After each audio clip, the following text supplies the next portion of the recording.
Sir business से related मेरा एक क्वेश्चन था। Actually 0 to 5 years old kit बनाई है हम लोगों ने, लर्निंग किट है। एक्चुअली प्रॉब्लम ये आ रही है कि हमारी जो सोसाइटी है वहाँ पे हम लोग वो चीज़ लोगों को समझा रहे हैं, बता रहे हैं, पर वो एक्सेप्ट नहीं कर पा रहे उस चीज़ को। बेसिकली एकेडमिक के जो एजुकेशन की इंडस्ट्री है इसके अंदर ये बिल्कुल ही अलग है, नया है, और मुझे नहीं लगता कि कोई कॉम्पिटिटर है अभी इंडिया के अंदर इस चीज़ के लिए। तो इस चीज़ पे मेरा ये था कि मैं लोगों को कैसे समझा पाऊँ उस चीज़ को लेके।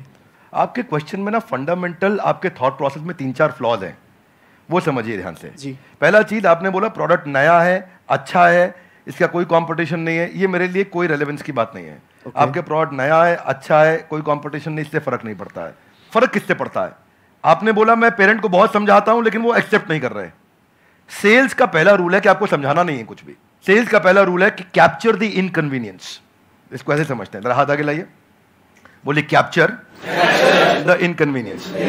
हाँ, थोड़ा ऐसा एक्टिंग करो, इनकन्वीनियंस।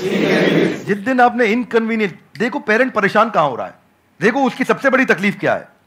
आपको पता है बच्चा जब नीचे बेड से रोल करते करते गिर जाता है, छोटा बच्चा 9 महीने का, 1 साल का, 1.25 साल का, रोल करते करते गिर जाता है तो बच्चे को बहुत दर्द होता है, यस नो? राइट। लेकिन बच्चे से ज्यादा दर्द उस समय माँ और बाप को हो रहा होता है। इतना तकलीफ होता है, गिर गया मेरा बच्चा, गिर गया मेरा बच्चा, वो इनकन्वीनियंस है। तो फिर क्या निकल कर गया? बच्चे के बॉडी कवर्स आ गए, उसके हेड सपोर्ट्स आ गए कि वो नीचे गिर भी जाए तो उसको चोट ना लगे। वो क्या इनकन्वीनियंस कैप्चर करे। दूसरा चीज, जब आप ये करोगे, उसका नाइस एनालिसिस करोगे, उनका नीड, इंटरेस्ट, कंसर्न, एक्सपेक्टेशन, तो आपको बेचना नहीं पड़ेगा, वो अपने आप लेगा। ये आपके प्रोडक्ट का एमवीपी होता है कि आपको बेचे बिना लोग कस्टमर के लिए प्रीपे करने को तैयार हो जाएं, या एडवांस देने को तैयार हो जाएं, या कैश पेमेंट देने को तैयार हो जाएं, या प्रोडक्ट बनाते वक्त आपको लेटर ऑफ इंटेंट दे दें, या बोले कि मेरा बड़ा स्ट्रॉन्ग इच्छा है कि मैं लूंगा, कम से कम इतना बोल दें। अगर इतना भी नहीं कर रहे तो इसका मतलब जो आप प्रोडक्ट लेकर के जा रहे हो वो प्रोडक्ट उनके काम का नहीं है। So don't create a product, solve a problem that they have, and problem should be unsolved. Now इसका रूल क्या है? जरा हाथ आगे लाइए, हाथ आगे लाइए, everybody, both the hands out, हाथ आगे लाइए। पहला, कस्टमर की बर्निंग प्रॉब्लम। क्या? दूसरा, उसे ऐसे सॉल्व करो कि कस्टमर मेरे बिना अपने आप सॉल्व। जब आपने ये किया तो आपको ऑर्गेनिक मोनोपोली मिलेगी, आपको लोग पैसा एडवांस में देंगे, और फिर आपका जो स्क्रिप्ट होगा सेल्स का वो उनकी उस अनसॉल्व प्रॉब्लम के अराउंड होगा। देखो कस्टमर सिग्नल देता है और अच्छा ब्रांड उसका प्रोडक्ट बना देता है।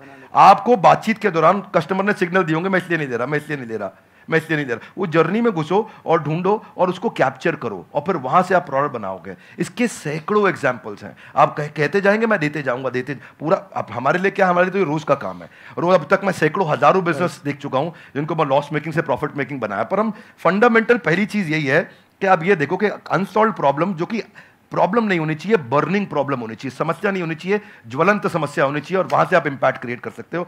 तो आपने जो प्रोडक्ट तैयार किया है उसमें ये ढूंढिए, और सारी पोजिशनिंग वहीं से होगी आपकी। इसको बोलते हैं reason for customer to switch. क्या बोलते हैं? Reason to customer. कस्टमर क्यों स्विच करके आएगा आपके पास में? उसके पास 5 रीजन क्या है, क्या वो 5 कारण है आपके पास आएगा, उनको आइडेंटिफाई करो, तो आपका प्रोडक्ट भी वहीं फोकस्ड होगा और आपकी स्टोरी भी वहीं फोकस्ड होगी। धन्यवाद।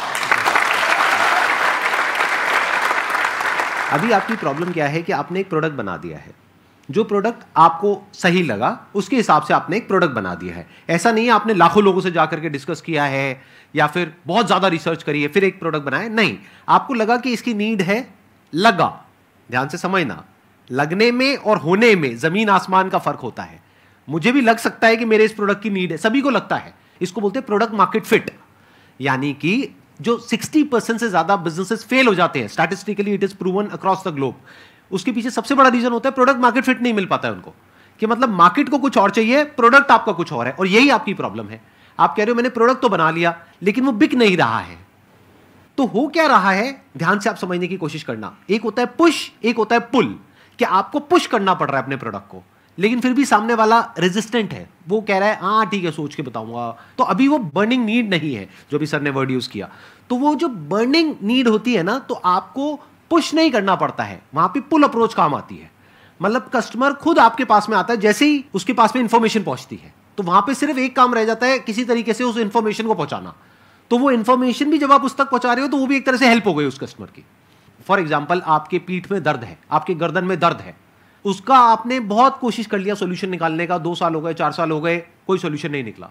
मेरे पास में उसका सोल्यूशन है कि 4 दिन में वो प्रॉब्लम सॉल्व हो सकती है, और एक्चुअल में हो सकती है।